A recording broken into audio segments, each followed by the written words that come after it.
किसी ने क्या खूब कहा है, पैसा बिस्तर दे सकता है, नींद नहीं। पैसा भोजन दे सकता है, भूख नहीं। पैसा अच्छे कपड़े दे सकता है, सुंदरता नहीं। पैसा ऐशो आराम दे सकता है, खुशी और सुकून नहीं। दोस्तों, स्वागत है आपका एक बार फिर से ज़िंदगी के इस सफ़र में। आज की कहानी है एक राजा और एक किसान की। बहुत समय पहले की बात है। चंदनपुर में एक प्रतापी राजा था। दूर दूर तक उसकी समृद्धि की चर्चाएं थीं। उसके महल में हर एक सुख सुविधा की वस्तु उपलब्ध थी, पर फिर भी वह अंदर से थोड़ा अशांत रहता था। उसे कई ज्योतिषियों और पंडितों ने इसके उपाय बताए। बहुत से विद्वानों ने भी उसको बहुत सी चीज़ें सजेस्ट की।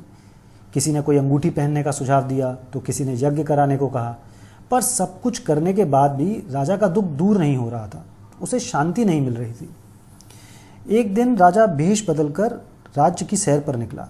घूमते घूमते वह एक खेत के पास से गुजरा। तभी वहाँ उसे एक किसान दिखाई दिया।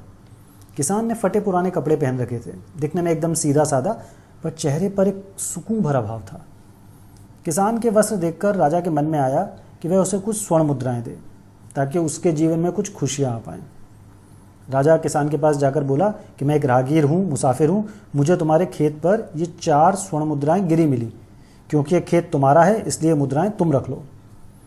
इन पर तुम्हारा ही हक है।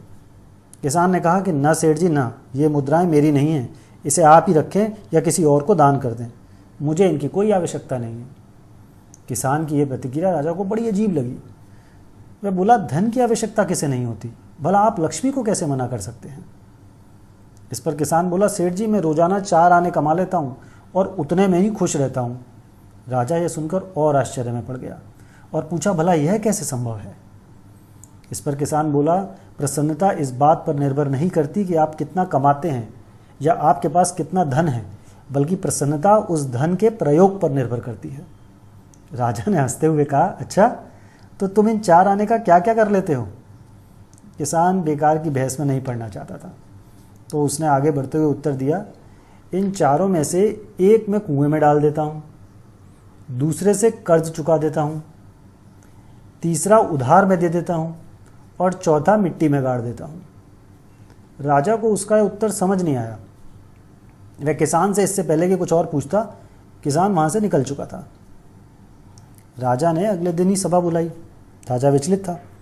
पूरे दरबार में आप बीती सुनाई और सबसे किसान के उस उत्तर का अर्थ समझाने को कहा। सभी दरबारियों ने अपने अपने तर्क पेश किए, पर कोई भी राजा को संतुष्ट नहीं कर पाया। अंत में राजा ने किसान को ही दरबार में लाने का निर्णय लिया। बहुत खोजबीन के बाद किसान मिला और उसे सभा में प्रस्तुत होने का निर्देश दिया गया। राजा ने किसान को उस दिन अपने भेष बदलकर भ्रमण करने के बारे में बताया।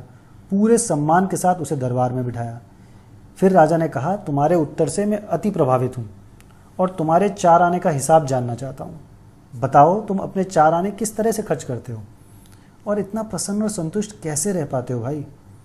किसान बोला, हुजूर जैसा कि मैंने बताया था, मैं 1 आना कुएं में डाल देता हूँ, मतलब 1 आना मैं अपने परिवार के भरण पोषण में लगा देता हूँ।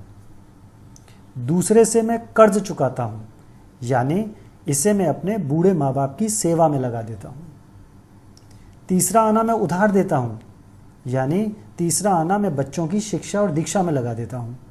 और चौथा मैं मिट्टी में गाड़ देता हूँ, मतलब कि 1 पैसे की बचत कर लेता हूँ, ताकि बुरा समय आने पर मुझे किसी से मांगना ना पड़े और मैं इसे धार्मिक, सामाजिक या अन्य आवश्यक कार्यों में लगा सकूं। राजा को अब किसान की पूरी बात समझ आ चुकी थी। राजा की समस्या का समाधान हो चुका था। वह जान चुका था कि यदि उसे खुश और संतुष्ट रहना है तो उसे भी अपने कमाए हुए धन का सही उपयोग करना होगा।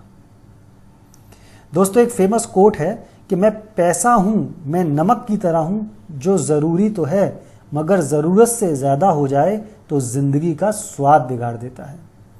कहानी छोटी है मगर शिक्षा बहुत बड़ी है दोस्तों। एम्बिशियस होना, धनवान होना गलत नहीं है, बस ज़मीनी हकीकत से हमेशा वाकिफ़ रहें और जो है उसमें खुशियाँ ढूंढने का प्रयास करें।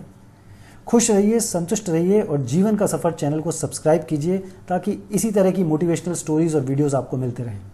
बेल आइकन क्लिक करना ना भूलें ताकि आपको नए वीडियोज़ के नोटिफिकेशन टाइमली मिलें। और कहानी पसंद आई हो तो लाइक एंड शेयर जरूर करें। मिलते हैं अगले रविवार को, तब तक के लिए खुश रहिए, मुस्कुराते रहिए और खुशियां बांटते रहिए। बाय बाय, शब खैर एंड टेक केयर।